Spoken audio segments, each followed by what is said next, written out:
जिधर भी देखो हवस के जल्लाद बैठे हैं, संभाल कर रखो अपनी फूल सी बेटियों को, क्योंकि देश चलाने वाले बेऔलाद बैठे हैं, बेऔलाद बैठे हैं। बिल्कुल चिंता नहीं है।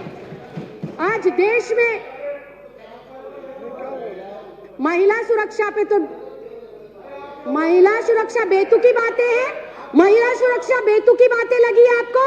बेटियों की सुरक्षा आपको बेतुकी बातें लगती है? अध्यक्ष जी, इनका शब्द निकलवाए आप, पहले कार्रवाई से बेतुका शब्द निकलवाएं।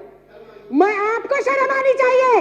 केंद्र में आप बैठे और बेटियों के साथ ऐसी हरकतें हो रही है, आपको शर्म आनी चाहिए।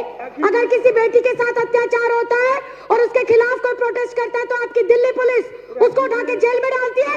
शर्म आनी चाहिए, डूब के मर जाना चाहिए आप लोगों को। राखी जी ऊपर से कह रहे हैं बेतुका बोल रहे हैं, शर्म नहीं आती विजेंद्र गुप्ता जी? आपके घर में बहन बेटियां नहीं है क्या?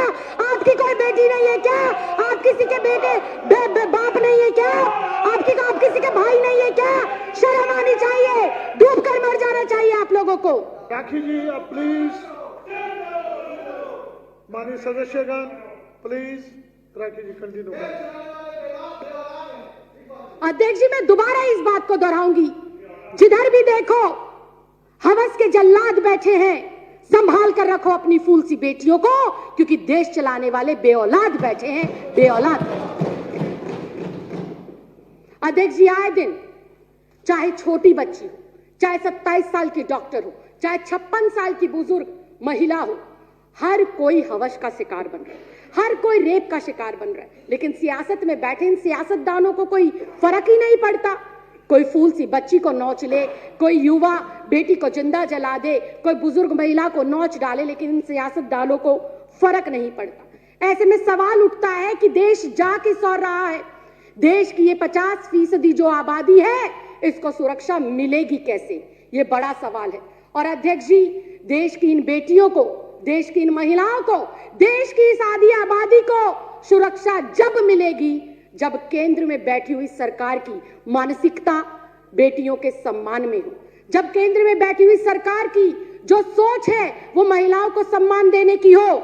लेकिन आज अध्यक्ष जी, बड़े ही दुख के साथ कहना पड़ रहा है कि दुर्भाग्यवश देश की केंद्र में ऐसी सरकार बैठी है जो आए दिन महिलाओं पर हो रहे अत्याचार और कुकर्म में खुद लिप्त पाई जाती है। इसके मैं पुख्ता उदाहरण पेश करती हूं। आज इन सदन पटल के ऊपर उन्नाव रेप केस, आरोपी कुलदीप कुमार सेंगर, बीजेपी का विधायक, पहला उदाहरण। दूसरा उदाहरण, आसिफा 8 साल की मासूम बच्ची, कठुआ जम्मू का केस, इसमें भी आरोपी बीजेपी के नेता पाए जाते हैं। शाहजहांपुर यूपी का केस, चिन्मयानंद स्वामी एक बेटी को ब्लैकमेल कर रहा था, निवस्त्र होकर उससे मालिश कराता था। कौन है वो आदमी? वो है पूर्व गृह राज्य मंत्री बीजेपी की सरकार का। और स्वयं बहुत दुख के साथ कहना चाहती हूं, स्वयं देश के प्रधानमंत्री पाए गए बेटियों की सुरक्षा जो है जासूसी कराते हुए।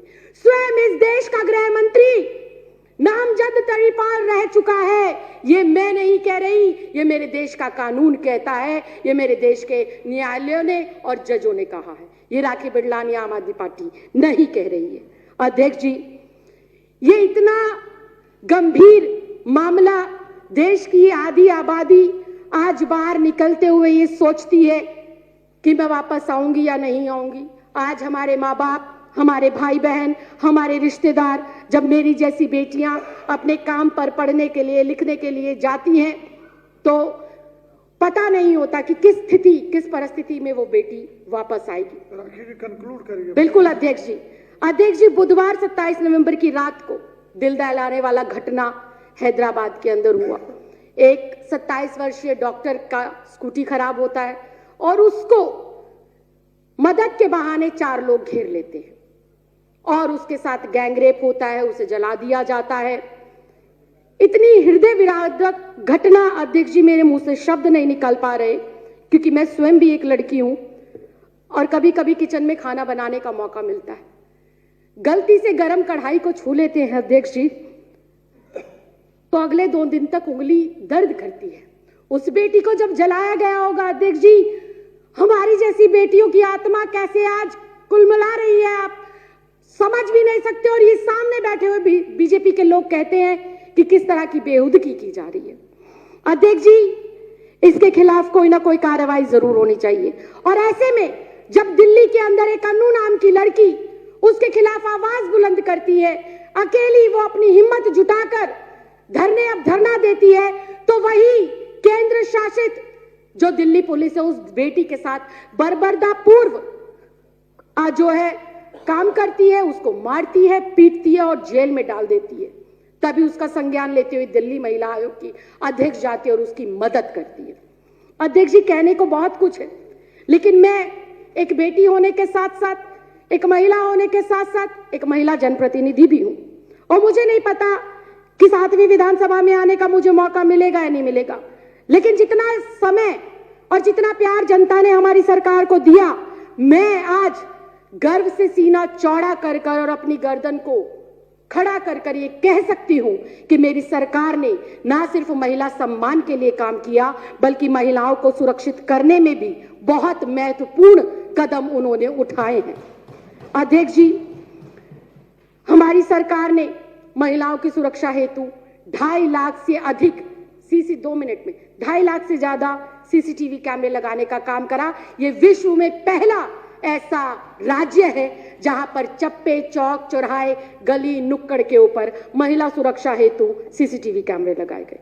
वहीं एक दिन के अंदर हिम्मत चाहिए और जज्बा चाहिए अरविंद केजरीवाल जैसा, एक दिन के अंदर 15,000 मार्शल बसों में तैनात करे गए दिल्ली की बेटियों, महिलाओं और बच्चों को सुरक्षा मुहैया कराने के लिए। वहीं पर 2 लाख से ज्यादा स्ट्रीट लाइटें, डार्क स्पॉट खत्म करने के लिए लगाए जाने का फैसला लिया और बहुत जल्दी वो लगाई भी जाएंगी।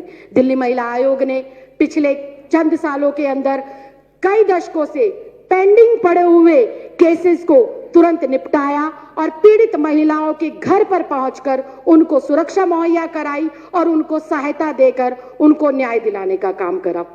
अध्यक्ष जी, मैं अंत में बस इतना ही कहूंगी, अगर नीयत है तो सब संभव है। मन में अगर महिलाओं के लिए सम्मान है तो उनकी सुरक्षा भी सुनिश्चित की जा सकती है, उन्हें न्याय भी दिलाया जा सकता है और उनका सशक्तिकरण भी किया जा सकता है। मैं उम्मीद करूंगी कि देश में आज जो स्थिति है वो स्थिति भविष्य में ना हो, इसके लिए आज हर एक बेटी को जागना होगा, हर परिवार के सदस्य को जागना होगा और उखाड़ कर फेंकना होगा ऐसी मानसिकता के नेताओं को जो मानसिकता वो महिलाओं के विरोध में रखते हैं और जो उनकी मानसिकता महिला विरोधी झलकती है। आपने मुझे इस अति महत्वपूर्ण मुद्दे पर बोलने का मौका दिया, बहुत बहुत धन्यवाद, बहुत बहुत आभार।